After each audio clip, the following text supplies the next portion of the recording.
Mari belajar dari Italia. Apa yang sebenarnya terjadi di Italia? Apa yang bisa kita jadikan contoh agar tidak terjadi di Indonesia? Kreatif konten ini berasal dari artikel warga Italia, dipersingkat dan dilengkapi data agar lebih mudah dipahami. Tahap 1. Kasus pertama diumumkan. Itu cuma flu. Apa pentingnya pakai masker? Orang-orang ini cuma lebay. Saya kan sehat, gak bakal ketularan. Gak usah panik lah. Tahap 2. Jumlah positif COVID-19 mulai naik signifikan. Cuma beberapa yang kena. Yang meninggal pun hanya orang-orang tua saja yang emang udah punya penyakit. Hidup seperti biasa aja lah. Pacaran, nongkrong bareng temen, jalan-jalan ke mall. Tetep lanjut. Tahap ketiga, jumlah kasus meningkat dengan cepat, berlipat ganda dalam 1 hari. Tingkat kematian pun bertambah. 7 Maret, lebih dari 5.000 kasus positif COVID-19. Zona merah diberlakukan di Italia. Wilayah yang dikarantina hampir 25% dari luas Italia. Sekolah dan universitas tutup, tapi tempat kerja, bar, dan restoran masih buka. Sementara itu, 75% wilayah lain masih menganggap enteng COVID-19.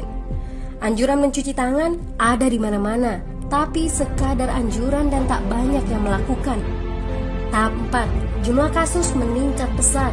Sekolah dan universitas ditutup selama sebulan. Darurat nasional pun diberlakukan.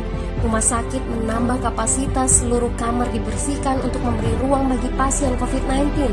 Tapi tak ada cukup dokter dan perawat.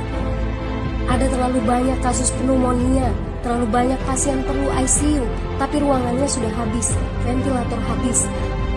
Pada titik ini seperti kondisi dalam perang, dokter harus memilih siapa yang akan diobati berdasarkan peluang bertahan hidup. Itu berarti pasien lanjut usia dan punya penyakit bawaan seperti hipertensi, diabetes, stroke tidak masuk prioritas karena tidak ada lagi ruang. Sistem layanan kesehatan seketika runtuh.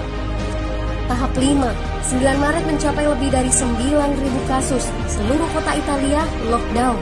Orang-orang bisa pergi hanya untuk keperluan darurat dan dalam pengawasan ketat. Semua bisnis masih dibuka karena jika tidak, ekonomi akan runtuh. Itu kebijakan pemerintah. Mulai ada ketakutan, orang-orang mulai memakai masker dan sarung tangan. Tapi tetap saja, ada anak-anak yang merasa jagoan, masih ingin uji nyali. Pergi ke restoran rame-rame, hangout bareng, minum-minum dan lain sebagainya. Tahap 6. 2 hari kemudian pemerintah Italia berubah pikiran. Semua bisnis harus tutup, bar, restoran, pusat perbelanjaan, semua jenis toko, kecuali supermarket dan apotek. Penyebabnya, karena dalam sehari yang positif bertambah lebih dari 2.000 kasus. Penduduk yang mau keluar rumah harus mendapat surat izin.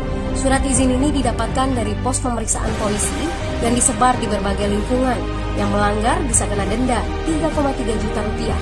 Bagi pasien positif yang tidak mau mengkarantina diri, bakal dituntut dengan pasal pembunuhan, hukuman 1-12 tahun penjara.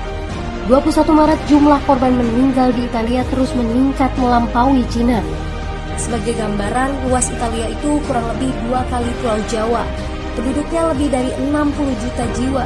Lalu apa yang harus kita pelajari dari Italia? Yuk, mulai dari diri sendiri, mulai dari di rumah aja.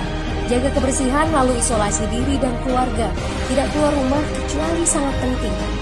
Ini saatnya memulai solidaritas. Yang mampu harus mulai membantu yang tidak mampu. Ini adalah bentuk usaha dan doa kita semua. Semoga badai corona ini segera berlalu.